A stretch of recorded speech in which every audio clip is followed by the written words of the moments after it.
ফেনীর দাগনভূঞা উপজেলার সিলোনিয়া এলাকায় ব্যবসায়ী কামাল উদ্দিন বাবুলের বাড়িতে সম্প্রতি রাতের আধারে হয় ধুধর্ষ ডাকাতি। বারান্দার গ্রিল কেটে ঘরে ঢুকে অস্ত্রের মুখে জিম্মি করে ডাকাত দল নিয়ে যায় বাবুলের বেলজিয়াম ফেরত মেয়ের ইউরো, নগদ টাকা ও 70 ভরি স্বর্ণালঙ্কার সহ প্রায় 2 কোটি টাকার সম্পদ। আমি উঠি তো প্রথম দেখি যে সবগুলা মুখোশ করা 4 জন, 2 জনের হাতে দামা দেখলাম আর 2 জনের হাতে শাবল। পর্যন্ত আমাদের মানে 1.5 থেকে 2 কোটি টাকার জিনিস নিয়ে গেছে।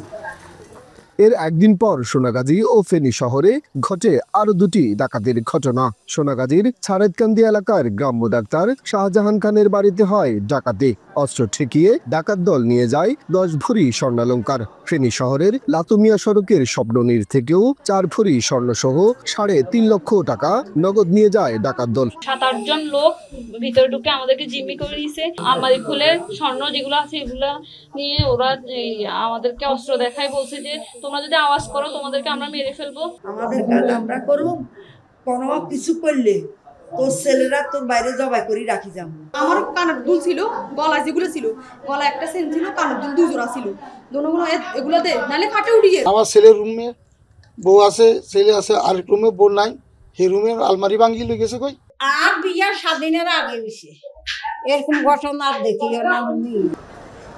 এক সপ্তাহের ব্যবধানে এসব ঘটনায় লুট হয়েছে 2.5 কোটি টাকার বেশি সম্পদ। জেলার সোনাগাজী, ছাগলনাইয়া, ফুলগাজী, পরশুরাম ও দাগনভূঞা মিলিয়ে 1 বছরে চুরি, ডাকাতি ও ছিনতাইয়ের এমন ঘটনা শতাধিক। ভুক্তভোগীরা বলছেন, একের পর এক চুরি, ডাকাতির ঘটনা ঘটলেও প্রতিকার মিলছে না। কিছু ক্ষেত্রে মামলা করতে গেলে ডাকাতির বিষয়টি উজ্জ্ব রেখেই মামলা নেওয়া হয়েছে বলেও অভিযোগ উঠেছে। বিশিষ্টজনরা বলছেন, এমন পরিস্থিতি চলতে থাকলে বিঘ্নিত হতে পারে জননিরাপত্তা। যাদের ব্যাপারে তথ্য আছে, বেশ কয়েকটা মামলা হয়েছে, নাম সহ মামলা হয়েছে, কিন্তু আমার কাছে কোনো রেকর্ড নাই যে তারা গ্রেফতার হয়েছে। দোকানে চুরি হয়েছে, দোকানে ডাকাতি হয়েছে, বা মনে করেন যে এখন বাড়িতে হচ্ছে, কালকে আমারটা হবে না আবার, বা আরেকজনেরটা পার্শ্ববর্তীটা হবে না, এটা কিন্তু নিশ্চয়তা দেওয়া যাচ্ছে না। একটা লোক আজ পর্যন্ত ধরা খায় নাই, এবং কি হেটারের পরিপ্রেক্ষিতে না পুলিশে ধরতে পারছে না সেনাবাহিনী। এদিকে আইনশৃঙ্খলা বাহিনী বলছে, চুরি ডাকাতির মতো ঘটনা ঠেকাতে সজাগ দৃষ্টি রয়েছে তাদের। অভিযোগ এলেই দ্রুত ব্যবস্থাও নেওয়া হচ্ছে।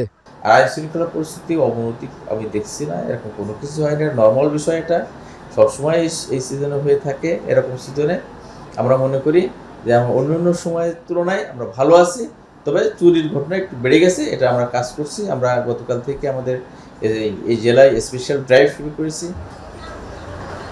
চুরি, ছিনতাই কিংবা ডাকাতি, ফেনীর গ্রাম কিংবা শহর, এসব ঘটনা এখন নিত্য নৈমিত্তিক। আইনশৃঙ্খলার এমন নাজুক পরিস্থিতি থেকে মুক্তি চান ফেনীর সাধারণ মানুষ। সুলাইমান ডালিম, এখন Feni. Colour expert, George sap এবং মাইল্ড অন হ্যান্ডস টেকনোলজি সমৃদ্ধ অরিক্স ক্রিস্টাল ওয়াশ, আপনার লন্ড্রি এক্সপার্ট।